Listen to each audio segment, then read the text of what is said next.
Et photo sonore de Maud Descamps, bonsoir. Bonsoir Nicolas. Tout ce qu'il ne fallait pas manquer à la télé, à la radio ou sur le net.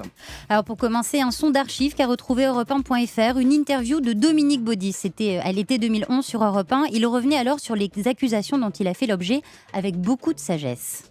Je prends ça comme une épreuve de la vie. Beaucoup de gens ont eu des épreuves parfois plus douloureuses encore dans la vie. Regardez les gens, il y a des gens qui ont passé des années et des années en prison. J'ai eu la chance, si on peut dire, d'échapper à ça. Et puis après, on s'aperçoit qu'ils ont passé des années en prison pour rien. Mais comment on résiste ? On puise au fond de soi-même toutes les forces qu'on peut trouver. On n'a pas le choix. On en tire des leçons. On apprend sur le monde, on apprend sur les autres, on apprend aussi sur soi-même. On apprend l'indifférence ? Non, pas l'indifférence, mais la capacité de résistance. Voilà la force de Dominique Baudis face aux épreuves de la vie. Un témoignage maintenant, c'était ce matin sur Europe 1, celui de Maud Versini.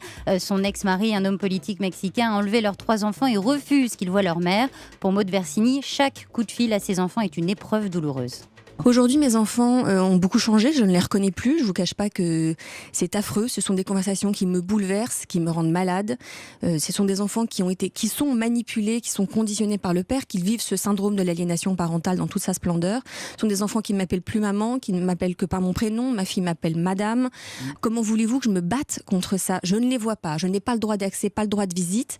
Et aujourd'hui, les enfants ont 10 ans et au Mexique, à 12 ans, ils pourront choisir là où ils voudront aller vivre. Voilà le désarroi de Maud Versini au micro de Thomas Soto. On change de sujet avec Arnaud Montebourg, surpris en plein héros-bashing. Le ministre de l'économie a été filmé en voiture par les caméras d'ITélé en train d'expliquer à Axel Lemaire, c'est sa nouvelle secrétaire d'État en charge du numérique, ce que Manuel Valls fera mieux que son prédécesseur, ambiance. En fait, ce qu'il fait, c'est qu'il repolitise tout le dispositif. C'est complètement dépolitisé. Concrètement, c'est qu'on discute entre ministres. Alors qu'avant, t'envoyais ton DIRCAB qui se faisait laminer par un haut fonctionnaire que tu ne connais ni d'Ève ni d'Adam, Matignon, qui a le pouvoir à la place du Premier ministre, qui a plus de pouvoir finalement que le ministre. Donc, c'est pas normal. C'est le problème, le système.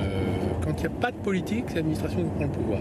Voilà, Arnaud Montebourg, grand admirateur de Jean-Marc Ayrault, on l'aura compris.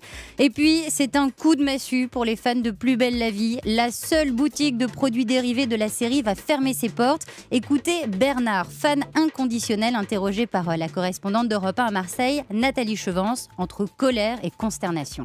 C'est une connerie monstrueuse de fermer cet endroit. D'abord, le quartier du Panier est superbe, on vient de le découvrir. C'est la première fois qu'on vient à Marseille. Visiter cette boutique, pour ceux qui aiment Plus belle la vie, franchement, c'est comme aller dans la chapelle Sixtine pour celui qui aime bien la peinture, quoi. Hein. Il faut s'indigner et résister. Oh là là, oui, indignons-nous et résistons face à la fermeture de la boutique de Plus belle la vie. C'était les photos sonores de Maud Descamps.